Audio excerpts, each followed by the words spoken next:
రాజన్న సిరిసిల్ల జిల్లా ఎమ్మెల్యే కేటీఆర్ చదువుకున్న వాళ్ల కంటే హీనంగా మాట్లాడుతున్నారని, సంస్కారం నేర్చుకోవాల్సిన అవసరం కేటీఆర్ కు ఏర్పడిందని జిల్లా గ్రంథాలయ చైర్మన్ నాగుల సత్యనారాయణ గౌడ్ విమర్శించారు. సిరిసిల్ల ప్రెస్ క్లబ్ లో ఏర్పాటు చేసిన విలేకరుల సమావేశంలో ఆయన మాట్లాడుతూ, తెలంగాణ ఇచ్చిన తల్లి సోనియా గాంధీ అయితే కేసీఆర్ సాధించాడని చెప్పుకోవడం సిగ్గుచేటని అన్నారు. నేతన్నలకు బకాయిలను కాంగ్రెస్ ప్రభుత్వం చెల్లిస్తూ వస్తుందని, నూలు డిపో ఏర్పాటు చేశామని, రానున్న రోజుల్లో పాలిస్టర్ తో పాటు కాటన్ పరిశ్రమలను ఆదుకునే దిశగా చర్యలు చేపడుతున్నట్లు సత్యనారాయణ గౌడ్ తెలిపారు. కేటీఆర్ తన ప్రవర్తనను మార్చుకొని హుందాగా వ్యవహరించాలని నాగుల సత్యనారాయణ గౌడ్ హితవు పలికారు.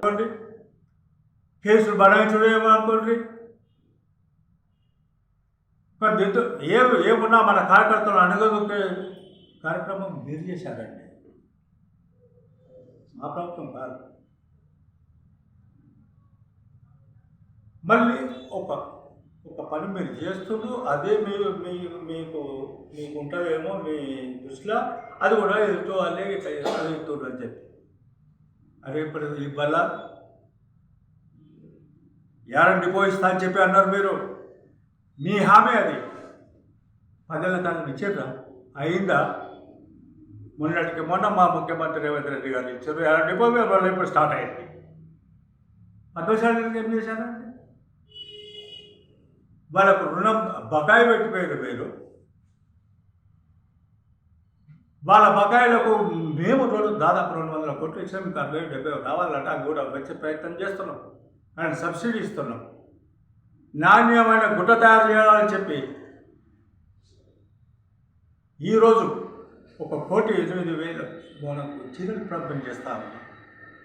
అదొక స్టాండర్డ్ చీర కావాలని.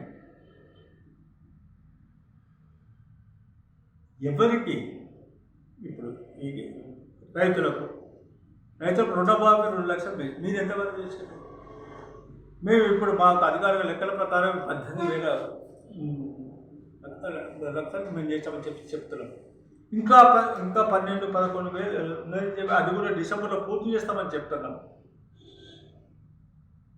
ఇంకా ఎవరైనా రాని వాళ్ళకు, చేరని వాళ్ళకు చేస్తామని ప్రయత్నిస్తున్నాం. బండ్ల కొనుగోలు ఇక్కడ నెలకు, 2 నెలలకు, 3 నెలలకు దాని మీరు డబ్బులు చెల్లించిన దాఖలాలు ఉన్నాయి. మేము పట్టమని 3-4 రోజులలో వాళ్ళకి చెల్లిస్తున్నాం.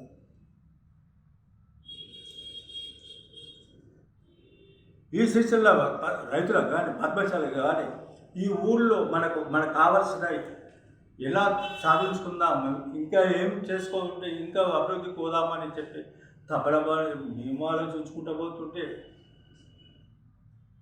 వాచుడు, ఒకటి స్టేట్మెంట్ ఇచ్చుడు, ఇక అది ఇది వాడు వీడు అవి అనుకోండి సార్. ఇది దొరల పరిపాలన కాదు సార్. ప్రజాస్వామ్యబద్ధంగా సమాధానం అది కావాలని చెప్పి ఉద్దేశంగా ఏర్పడిన